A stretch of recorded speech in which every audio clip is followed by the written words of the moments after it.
All right, welcome to Engine Adventures. Today we have the 2020 Toyota Land Cruiser, the only one available in the US. It is very off-road capable, but these AT tires are pretty mild, and you can see those running boards are really low.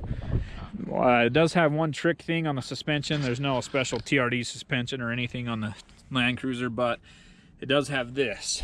So that is connected to a really stiff anti-sway bar.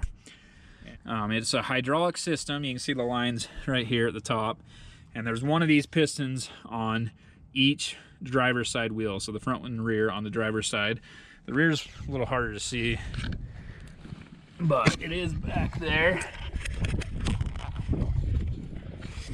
Anyway, it's covered by a plate there. Anyway, and what happens is, I'll throw a graphic up on the screen to better explain it, but basically it can transfer fluid between the front and the rear hydraulic cylinders there, and there's some actuators and stuff in the middle, accumulators.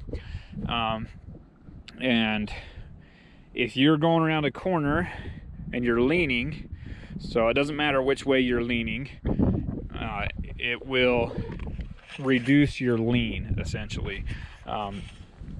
So if you're turning really sharp or whatever, leaning over, both of these sides would either lose fluid or gain fluid, but fluid is basically incompressible, and so it's not going to do anything. So basically what that comes down to is it has that really stiff anti-sway bar.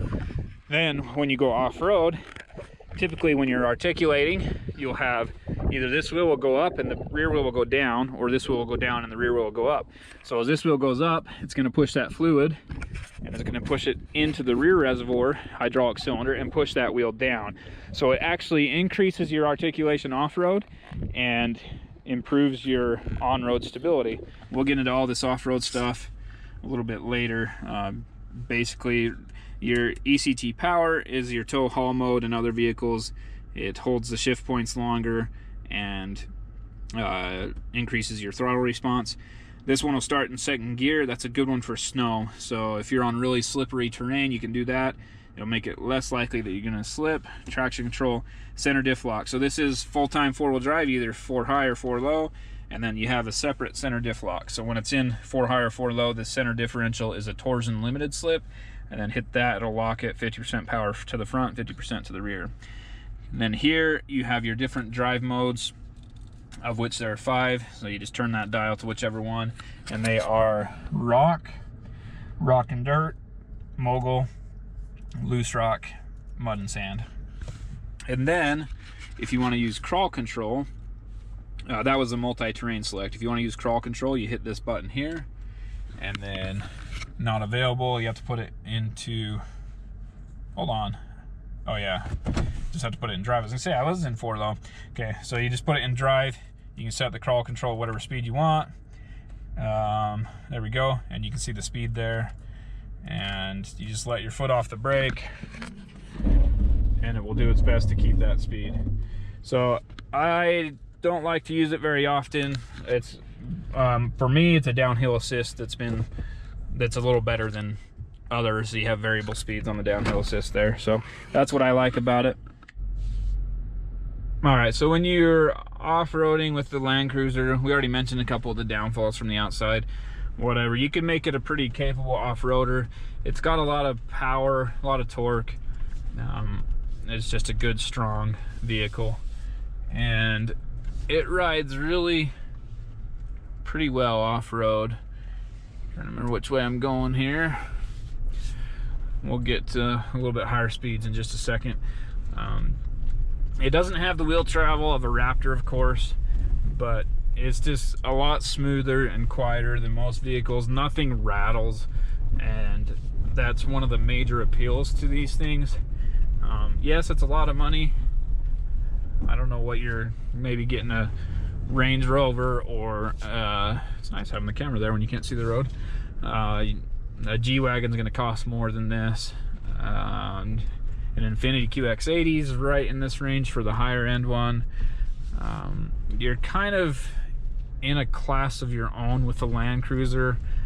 There aren't any vehicles I can think of in this class that'll be this reliable and this off-road capable while still being as smooth and quiet and composed on-road.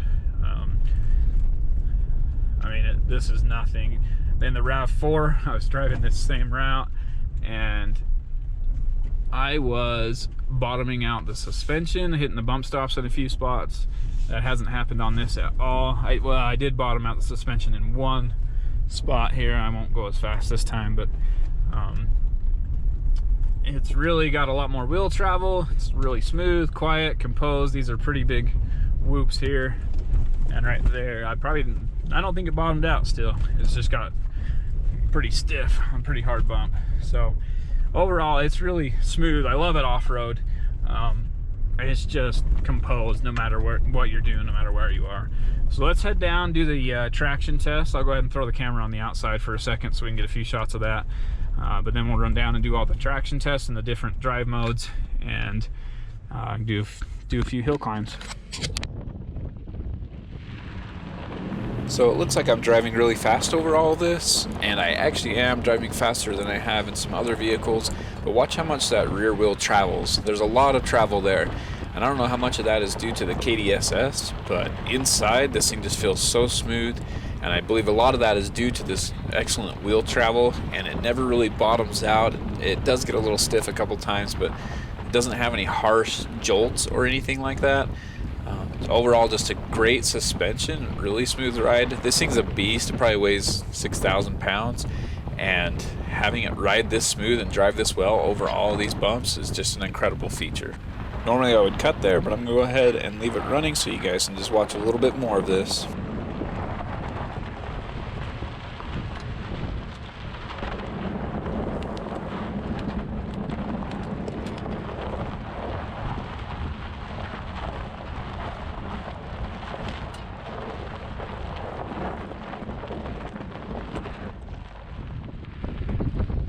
So again, with the KDSS, watch how much articulation there is here. I actually can't even get the wheel to lift, so I had to take another shot at it, try and get a better angle, but there's a ton of articulation there.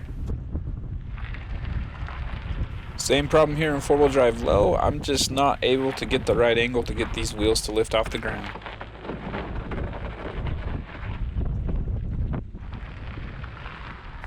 Out of all the vehicles I've tested so far, this one I had the hardest time getting it to lift a wheel. As you can see here, I finally get it to do what I want to do, so now I can start doing the normal traction tests. So to use the multi-terrain select and to choose those different drive modes, you must be in 4 low. So all of these are going to be in 4 low. The front or the center diff was either locked or not locked in a lot of these. It really didn't make a big difference when I tried it with it locked versus with it not locked. So we're also going from least aggressive to most aggressive. So the mogul mode is kind of the middle one. Mud and sand is the least aggressive on the braking. Loose rock's the next least aggressive. Mogul is kind of dead center on the amount of braking on the spinning wheels. And then we'll get into dirt and rock mode. And then rock mode, which applies the most braking out of all the different modes.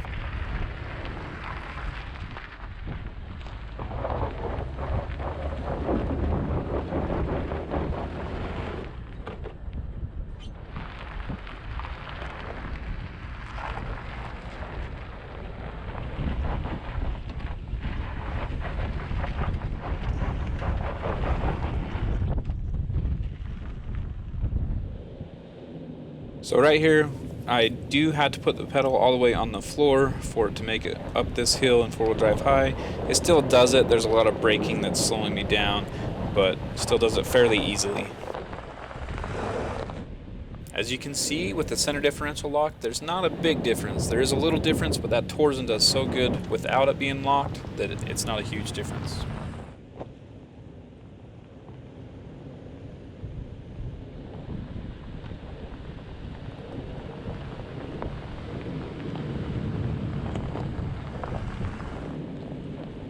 So notice the amount of wheel spin there is here in the mud and sand mode, but it still does break the spinning wheels, and we'll talk more about this later.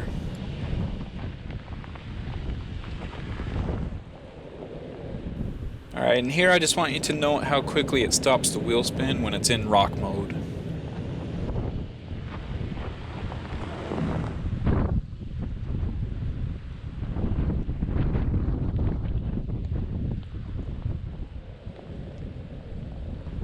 So here I'm using crawl control, and I have it in the slowest speed setting just to see what it can do.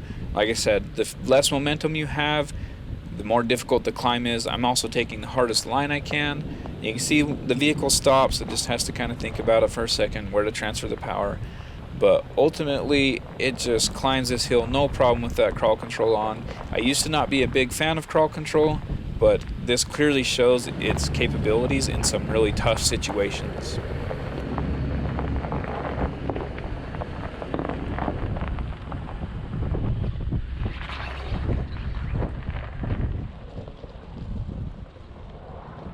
Alright, so take a look here. This is 4-wheel drive low with rock mode. That means I'm applying the throttle, no crawl control. Watch how much more wheel spin there is, and just how less controlled the vehicle is versus the crawl control.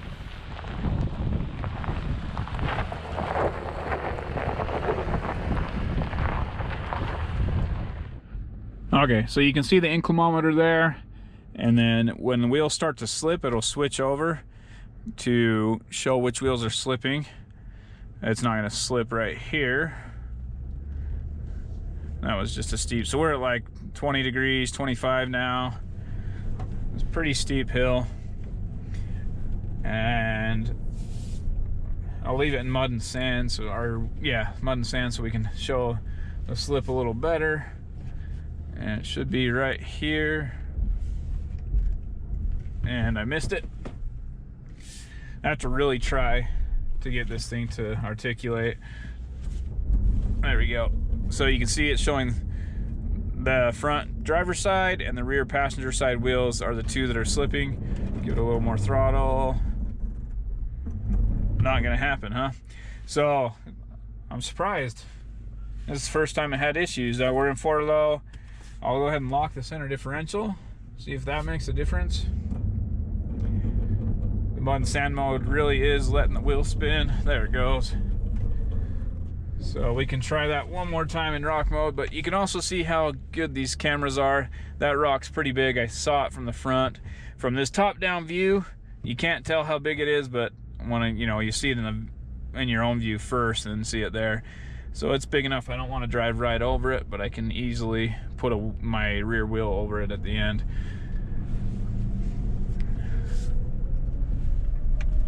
So let's try that one more time, and I'll just switch it into rock mode, and we'll do the crawl control. I guess rock mode and crawl control won't really matter. The crawl control doesn't matter which multi-terrain system you've selected. Oh, one thing.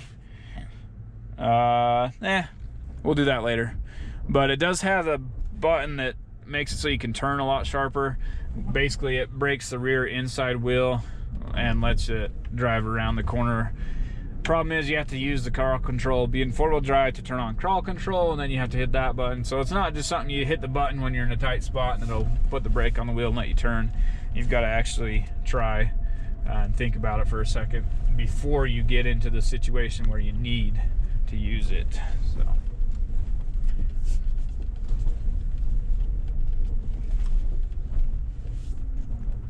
all right, again, that same spot,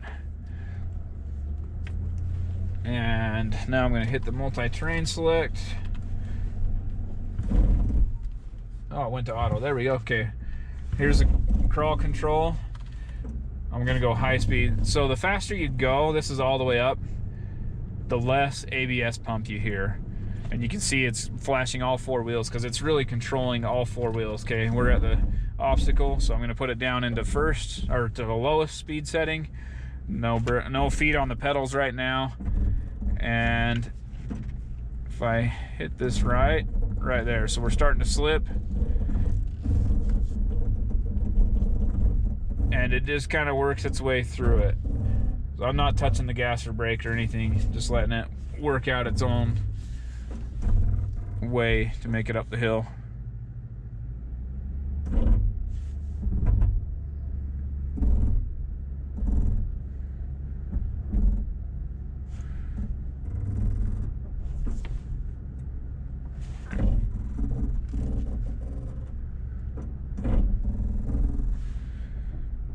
And there you go.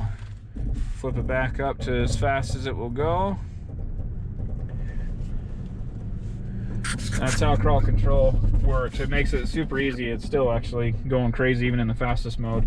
So there are a few competitors. Land Rover's got one, and I haven't tested theirs in depth. I have driven it, but it's been a long time, so their new one I haven't tested. But the Ford Raptor has it as well.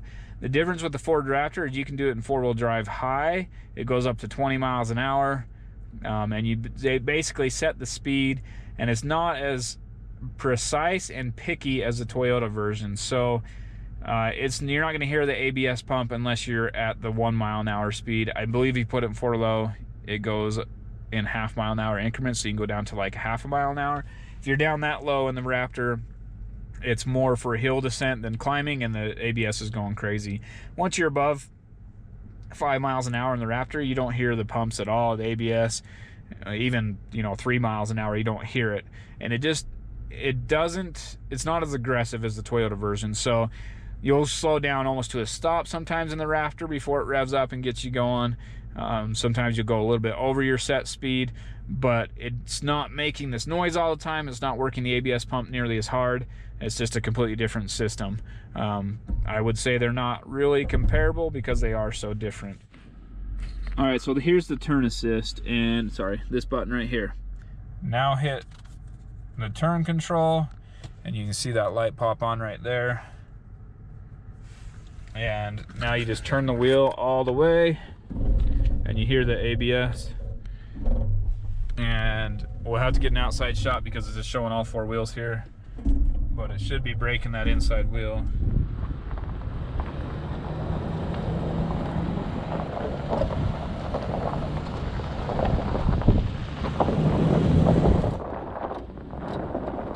So you can obviously see it working there. It's braking the rear inside wheel. This goes either way. If you turn right or left, it will do that. Brake the inside wheel to help pull you around the corner.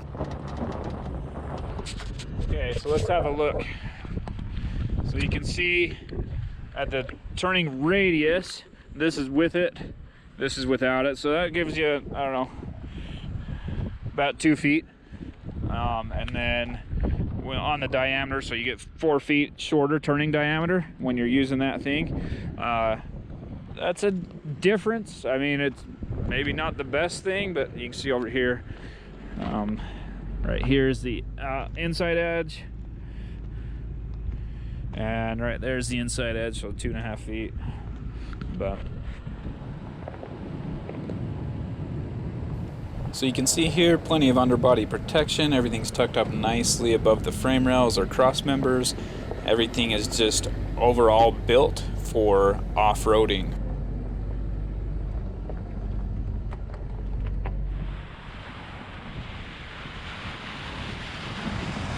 So I said I would get back to this a little bit later, and that is the mud and sand mode.